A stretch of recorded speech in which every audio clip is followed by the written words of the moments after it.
যখন আজ থেকে 1 বছর আগে আমি চাঁদাবাজি নিয়ে বলছি, মামলা বাণিজ্য নিয়ে বলছি, বালু ব্যবসা নিয়ে বলছি, মাটি ভরাট নিয়ে বলছি, মানুষের দোকান দখল ব্যবসা দখল নিয়ে বলছি, আমারে বলা হয়েছে এরকম করলে তো চলবে না, আপনার বিরুদ্ধে ব্যবস্থা হবে।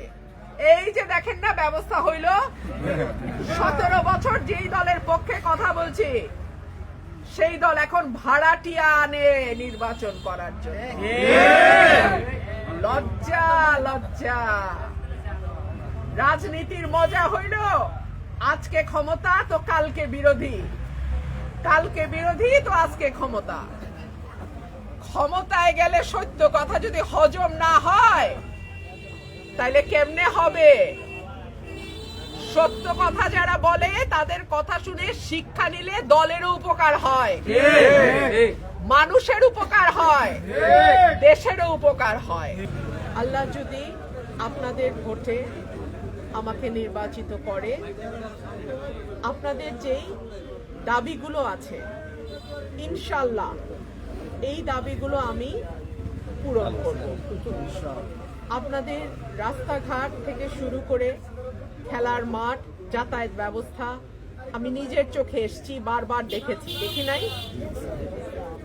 সুতরাং আশা করি আপনাদের কোনো দাবি অপূর্ণ থাকবে না। আর আপনাদেরকে আমি একটা প্রশ্ন করি, আল্লাহ যদি আমাকে আপনাদের এমপি নির্বাচিত করে, বাঞ্ছারামপুরের এমপির সাহায্য কি নিয়ে আমার চলতে হবে?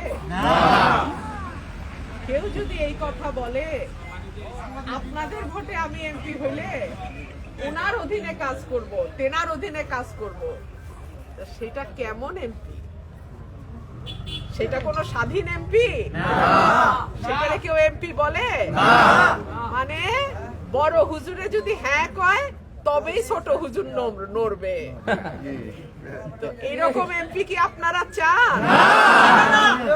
ভোট দিবেন আপনারা, এমপি বানাইবেন আপনারা, আর ছোট হুজুর চায় থাকবে বড় হুজুরের দিকে, কেমন হবে? এটা চান? আমি আপনাদেরকে একটাই বলবো, গত 1.5 বছর বিশেষ করে, এর আগে তো 7-8 বছর সাত্তার ভাইয়ের 18 সালের নির্বাচন থেকে আরম্ভ করে আপনারা কিন্তু আমাকে আপনাদের সাথে পাইছেন। আমার সংরক্ষিত মহিলা আসনের যেই সামান্য বরাদ্দ তার পুরোটা আমি আমার এলাকার উন্নয়নের পিছনে খরচ করছি। এইবার যদি নির্বাচিত এমপি হই তখনকার চেয়ে আরো 20 গুণ বেশি বরাদ্দ আমি পাবো, উন্নয়নও হবে আগের চেয়ে 20 গুণ বেশি ইনশাআল্লাহ। সুতরাং আপনাদের কাছে আমার একটাই আবেদন, আপনাদের পরিবারের, আপনাদের মহল্লার এবং সর্বোপরি আপনাদের এলাকার সকলের দোয়া আমি চাই। আমি যেহেতু কোনো বিশেষ দলের প্রার্থী না, আমি আপনাদের সবার প্রার্থী। আপনারা আমার শক্তি, আমার কোনো দলের শক্তি নাই, আমার কোনো দলের কমিটি নাই, কিন্তু আজকে আমার এক ডাকে এতগুলো মানুষ, এইটা হলো মহব্বত, ভালোবাসার। এই ভালোবাসা আপনাদের যে আমার প্রতি এই ভালোবাসা, এইটাই আমার শক্তি। এই ভালোবাসা যদি আপনারা আমার পাশে আমার সাথে থাকেন, আমার জন্য দোয়া করেন, ইনশাআল্লাহ আমি ব্যর্থ হব না।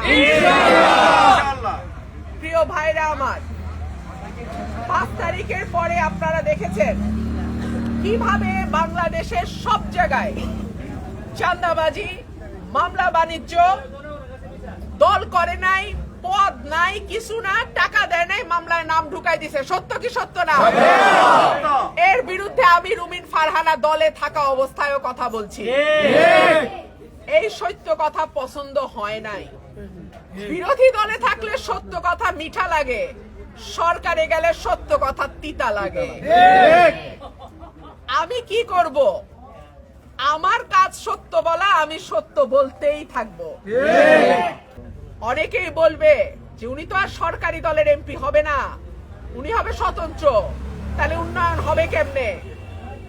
হাসিনার মতন এত শক্তিশালী শাসকের বিরুদ্ধে যদি একা আওয়াজ তুলতে পারে, তো আর কোন সরকার তো দুধ ভাত, আর কোন সরকার তো দুধ ভাত।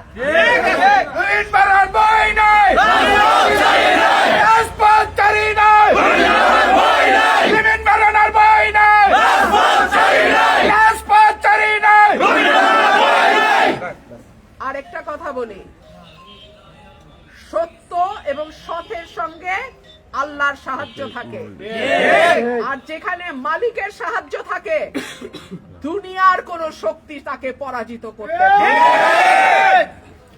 আপনাদের দোয়া ভালোবাসা আগে যেমন পাইছি আগামীতেও চাই। আশা করি আপনারা আমার সঙ্গে থাকবেন। ইনশাআল্লাহ আমি আপনাদের সঙ্গে ছিলাম, আছি, থাকবো ইনশাআল্লাহ।